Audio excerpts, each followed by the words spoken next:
Tell us about the book very quickly before we talk about Brexit. Well, thank you very much, James. This is the book World War II, the First Culture War.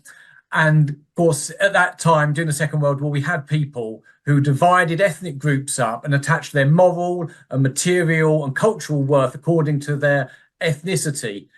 This is what we're getting today amongst certain Yeah. identities, where if you're the wrong ethnic group, you are an oppressor or you have little or no moral worth and your voice is not to be heard. We've seen these ideas before and they created absolute havoc in one of the worst periods in human history.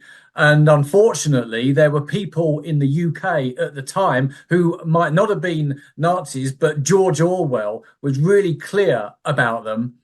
They didn't want Britain to succeed. They didn't necessarily want the Germans to win the Second World War, but whenever there was a victory, the United Kingdom armed forces had a victory, they cringed. They couldn't stand it. These are the people that wouldn't stand up to God Save the King, and they cringed when the church bells rang out for the victory at the Second Battle of Alamein. These are exactly the same people, and there's a cultural trend that has passed on from that period to this day, when of course there is Brexit, and when there is a Brexit success, and indeed there has indeed been many, they cringe and they hate it, and they don't want their own country to do well. They despise their own country, and these people are doing down Brexit. They're in the ascendancy in politics at the moment, but they're ignoring the facts. The facts is that our service industry, something that the UK can be very proud of, is at its highest level in terms of its exports.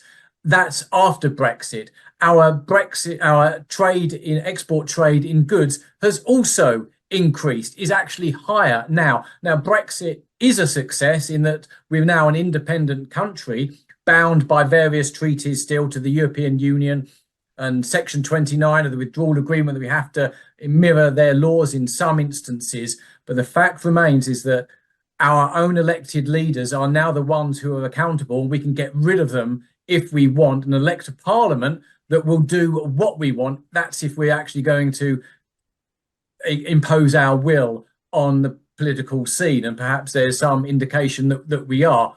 So Brexit has been a success politically and economically as well, and our levels of inflation, though have been high and absolutely damaging, are actually lower than what there is on the continent of Europe. So Brexit, despite all the problems that we face, which has come about through the government's use of debt financing, of printing money and just throwing money out there, has created inflation and a whole host of problems. And the absurd lockdowns, which are unnecessary and damaging, have ruined our country. But of course, Brexit is the one saving grace that we do actually have.